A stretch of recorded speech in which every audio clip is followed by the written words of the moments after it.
बिस्मिल्लाहिर्रहमानिर्रहीम अस्सलाम वालेकुम नाज़रीन, मैं हूं आपका मेज़बान दानिश अंसारी और आप देख रहे हैं मेरा YouTube channel Danish Ansari official. नाज़रीन, आज हम बात करेंगे मलिक महबूब साहब से। आप सबके फेवरेट हैं, मशहूर एस्ट्रोलॉजर हैं। अस्सलाम वालेकुम मलिक साहब, वालेकुम कैसे अस्सलाम। हैं आप? अल्लाह का शुक्र है। आप बताएं क्या हाल चाल है, कैसे हैं आप? अल्हम्दुलिल्लाह मलिक साहब, मैं भी ठीक हूँ। मलिक साहब, आज का प्रोग्राम बड़ा इंपॉर्टेंट है, बड़ा इंटरेस्टिंग है और बड़ी अहम खबर पर है। उस खबर ने मुझे भी हैरान कर दिया है। 2025 में जब हम प्रोग्राम्स कर रहे थे, तो हम इस पे खास तौर पे कई एस्ट्रोलॉजर्स इस्तेहार कर रहे थे कि 2026 एक ऐसा साल होगा जिसमें एक जंग खत्म होगी तो नई जंग शुरू हो जाएगी। अभी ईरान और अमेरिका के दरमियान मुआहदा तय ही पाया था कि मॉस्को पर अटैक कर दिया गया है। किसकी तरफ से? यूक्रेन की तरफ से। और कितने ड्रोन्स फायर किए गए हैं? 160 ड्रोन्स जो हैं उनको फायर किया गया है। और ऑयल रिफाइनरी जो है, पूरी ऑयल रिफाइनरी जो रूस की थी, उसको तबाह कर दिया गया है और बड़े पैमाने पर नुकसान हुआ है।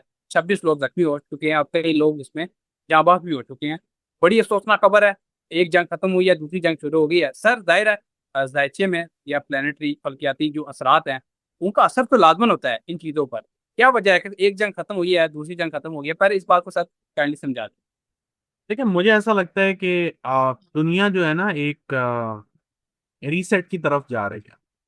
और रीसेट तभी कंप्लीटली होगा जब बड़े ममालिक से मुराद जो फर्स्ट वर्ल्ड कंट्री के हैं या जो सुपर पावर को होल्ड रखते हैं, मतलब उनके पास टाइटल है, जो एक सुपर टाइटल, वो कोई मेजर जंग में इन्वॉल्व ना हो जाए। और फिर उनका टाइटल जो है एक तरफ से दूसरी तरफ मुंतकिल ना हो जाए, ये मामला अभी चले। और मैंने आपको इस साल के क्या, बल्कि पिछले साल से बोल रहा हूँ कि अब आने वाले टाइम में जैसे मौसम के 4 सीजन है ना, आप एक सीजन इसका भी डाल दें, इसके अंदर ऐड कर लें, और ये अब न्यू नॉर्मल हो जाएगा। जिस वक्त ये जंगें शुरू हुई थी, बहुत दुनिया में एक टेंशन का माहौल था, डिप्रेशन था। लेकिन अब ये जो है एक आम सी बात हो गई, एक आम सी रूटीन हो गई है। मतलब मैं ये नहीं कह रहा हूँ कि ये इसकी कोई वैल्यू नहीं है, वैल्यू है, लेकिन जो दूसरे अपने लोगों के काम है, जो लोग पहले छोड़ दिया करते थे, परेशान हो जाते थे, एक साइडलाइन पे हो जाते थे, अब वो उस चीज को कंटिन्यूटी में लेकर आते हैं। दुनिया में जो भी चल रहा हो, दूसरी तरफ कोई ना कोई मामला अलग दुनिया के चल रहे होते हैं। अब जो है हालात, मुझे जो ये 2 महीने लगते हैं, ये कुछ बेहतर दिख रहे हैं। मुझे नहीं लगता कि कोई बहुत बड़ा, खुदा ना खास्ता, ऐसा कोई नया महाज खुल जाएगा। दुनिया थोड़ी रिकवरी के मोड में आएगी, लेकिन अगर आप ये सोच रहे हैं ये एक परमानेंट पीस है, तो मेरे ख्याल से आप गलत फहमी में हैं। अभी परमानेंट पीस आने में टाइम है। मामलात मजीद अभी जो है, मजीद जो मुझे दिख रहे हैं, अनफॉर्चुनेटली सितंबर अक्टूबर से फिर खराब हो जाएगा इस दफा। जैसे मैंने कहा था कि अप्रैल के बाद अमेरिका अपने आप को किसी तरीके से इस चीज से निकालने के मिशन पे चढ़ जाएगा, और वही हुआ। अमेरिका जो है निकालने के लिए अपनी बड़ी कोशिश की है, बड़ी मुश्किलों से। अभी भी नहीं पता कि वो निकल पाएगा, क्योंकि इसराइल अभी सुकून से नहीं बैठेगा, ये याद रखिएगा। जैसे उसने गजा को तंग करना बंद किया है, अब वो लिबनान के पीछे पड़ा हुआ है। अब लिबनान के बाद जो इस वक्त फिलहाल मुझे इस हादसे के हिसाब से दिखता है कि आने वाले दिनों में तुर्किया इन्वॉल्व होने वाला है, लेकिन उसमें भी टाइम है। तो ये कोई एक अगर आप ये बोल रहे हैं कि ये मुआहदा साइन हो जाता है, मैंने बहुत दफा बताया है, पहले तो मुझे नहीं लग रहा मुआहदा साइन होगा। अल्लाह करे हो जाए, और मेरी भी दुआ है कि हम एक पीस के सिनेरियो में चलेंगे, कि आने वाले दिनों में फाइनेंशियल क्राइसिस भी आपको बहुत ज्यादा नजर आएंगे, चाहे मुआहदा हो ना हो। ये चीजें अभी डिस्टर्ब होनी बाकी हैं। वैसे तो हो रही हैं, लेकिन जिसको बोलते हैं ना कि दुनिया इसको नहीं मान रही या न्यूज में नहीं ला रही, तो वो आपके सामने अगस्त सितंबर में आएगा। तो इन शॉर्ट, आने वाले दिन अभी मुझे कोई इतने मेजर अच्छे नजर नहीं आते। टाइम लगेगा, लेकिन जिस तरह बोलते हैं ना कि थोड़ा सा पेस स्लो हो गया इन चीजों का, वो 2 महीने के लिए स्लो हो गया। That's it. मनी साहब, अभी आपने दो बातें की। एक तो आपने बताया कि परमानेंट पीस आपको दिखाई नहीं दे रहा और आपने ये कहा कि आने वाले दिन अच्छे भी दिखाई नहीं दे रहे। एक चीज की क्लैरिटी चाहता हूँ कि जब भी यूक्रेन की तरफ से अटैक किया जाता है या मॉस्को पे, या मॉस्को की तरफ से अटैक किया जाता है यूक्रेन पे, तो हमने चीज देखी है कि उसका जवाब भी लाजमन आता है।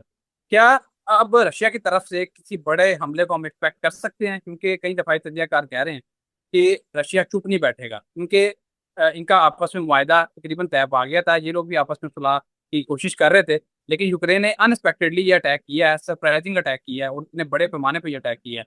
तो रशिया इसका जवाब जरूर देगा। आप क्या देख रहे हैं? क्या रशिया कोई अनएक्सपेक्टेड कोई बड़ा जवाब देगा, बहुत बड़े पैमाने पर जवाब देगा, कोई बड़ा रकबा कब्जे में ले लेगा, या फिर हल्का फुल्का जिस तरह का भी ये अटैक हुआ है, हल्का फुल्का तो नहीं कह सकते, भारी अटैक ही था, इसी लेवल का जवाब देगा।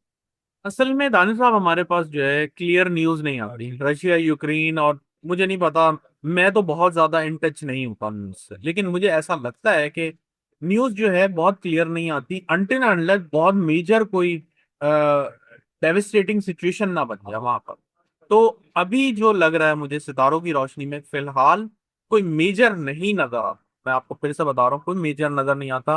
वो रिटेलिएट जरूर करेंगे, लेकिन फिलहाल सिचुएशन अंडर कंट्रोल है सिर्फ 2 महीने के लिए, और 2 महीने गुजरते पता भी नहीं चलेगा। जैसे ही सैटर्न रेट्रोग्रेड होगा 27 जुलाई को, चीजों में फिर एक तरफ से आपको नई चेंजेस नजर आना शुरू हो जाएंगे, और ये अच्छी चेंजेस रहेंगी। मनी साहब, अभी आपने जिक्र किया कि 2 महीने के पीस के आपको थोड़े पीस के दिखाई देते हैं, लेकिन उसके बाद फिर ये काम शुरू हो जाएगा।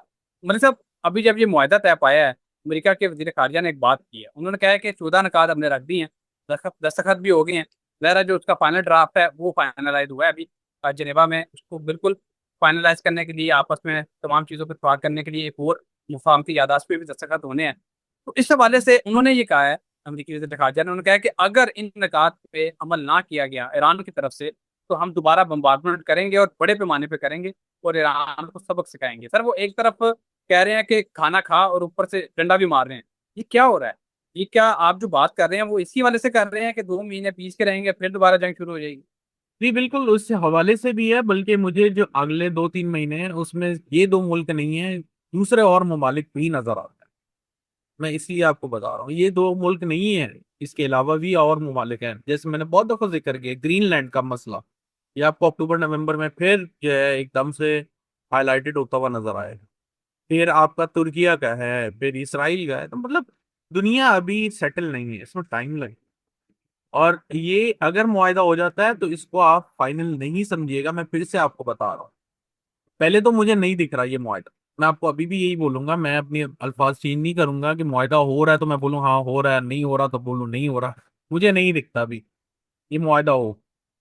फॉर इंस्टेंस अगर मैं उसको सही रीड नहीं कर पा रहा हूं, तो अगर मुआयदा हो भी गया तब भी इस पे इम्प्लीमेंट नहीं।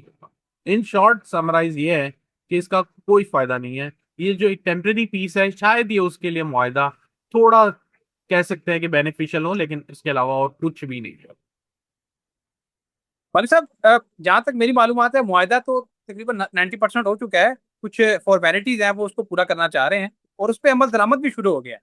अमल दरामद ये शुरू हुआ है कि बंदरगाह जो है, नाकाबंदी उसकी खत्म कर दिया है। ईरान की जो बंदरगाहें हैं उनकी नाकाबंदी अमेरिका ने खत्म कर दी है। लेकिन आपकी इस बात से मैं बिल्कुल इत्तेफाक करता हूँ कि इसकी जो इम्प्लीमेंट है, इस पे कई तजियाकार भी ये कह रहे हैं कि बहुत मुश्किल है, क्योंकि जो ये 14 निकात पे इतफाक हुआ है, ये 14 निकात बहुत मुश्किल है।